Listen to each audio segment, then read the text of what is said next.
Hello everyone and welcome back to my kitchen. Today I'm going to be showing you how to make scrambled eggs in green sauce.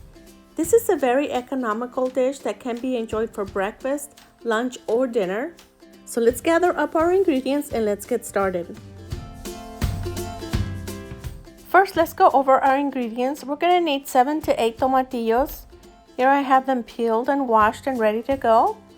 We're also going to need 4 jalapenos. You can use serranos or jalapenos, that depends on how spicy you like it. Here I have 3 serrano peppers and 1 jalapeno. We also need 2 garlic cloves and 5 eggs.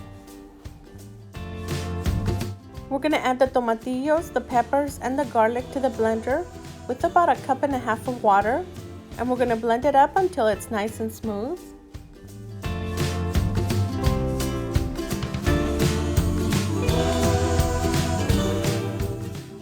In the medium stock pot, we're going to add a couple tablespoons of vegetable oil. We're going to roughly chop about 1/4 of an onion, and we're going to add it into the vegetable oil, and we're going to saute it for about a minute or two.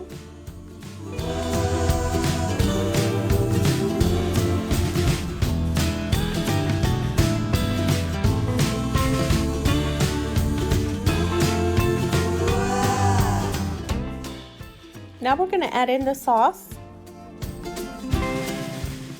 I'm also going to add 3 leaves of dry epazote. If you don't have epazote, you can add a little bit of cilantro. I also added a tablespoon of chicken bouillon, or you can add salt to your liking.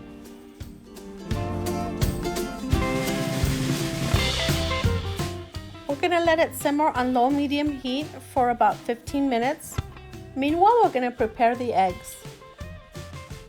In the medium saucepan, we're going to add a splash of vegetable oil, and while we're waiting for it to heat up, we're going to scramble our eggs. We're going to season them with a little bit of salt and pepper. We're going to scramble, and once they're well scrambled, we're going to add it to the skillet, and we're going to mix it until it's all well done.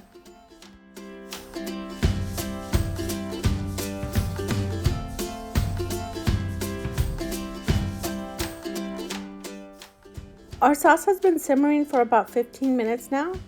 Now it has a nice rich thickness to it. So now we're going to transfer the egg into the pot. And once we have it all in there, we're going to let it simmer in the sauce for about 10 minutes. And then it's ready to be served. This dish can be enjoyed by itself with some homemade corn tortillas or flour tortillas. Or you can also serve it with a side of rice or beans. You can serve it right away if you like it saucy like this. We're going to let it sit for a little bit because we're going to be making them into gorditas like these.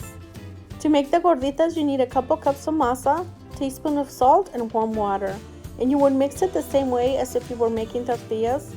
The only difference is that you don't need a tortilla press. You make these by hand, and they're a lot thicker than tortillas.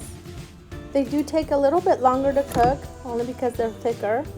So I usually cook them for a couple minutes on each side, but I do check on them often just to make sure they don't burn. I usually cook them over low-medium heat, and once they're done and they're cooled off a little bit, we're going to split them open like this. I'm going to add mozzarella cheese to one of them, and to the other one I'm going to add queso fresco. You can use whichever cheese you have available. Now that our gorditas are stuffed with cheese, we're going to add a splash of vegetable oil to our skillet. I'm going to wait for the oil to heat up a bit, and then we're going to add our gorditas. I'm going to cook each one for about a minute or two on each side until it's nice and golden brown and crispy.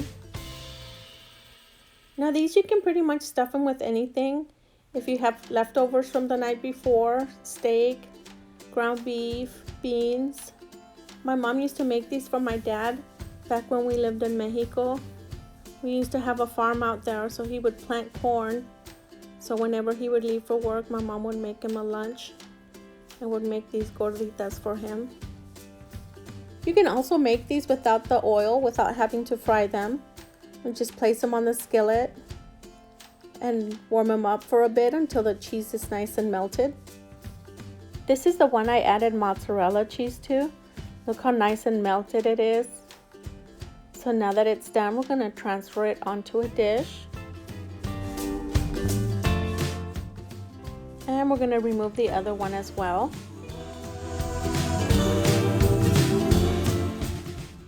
And now we're going to open them up and add a good spoonful of the egg that we prepared.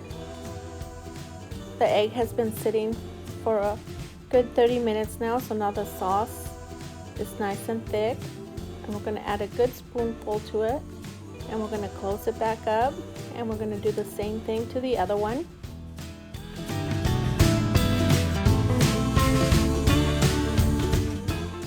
I topped it off with some queso cotija, sour cream, and queso fresco. And now it's ready to enjoy. This is a very economical dish that can be served several different ways. This is just one serving suggestion. You can also serve it with your favorite side dish, and it can be enjoyed for breakfast, lunch, or dinner. Thank you so much for stopping by today. I really hope you enjoyed watching this video. And if you would like to see more videos like this, hit that subscribe button. And if you already subscribed to my channel, thank you so much. And we'll see you another day for another recipe.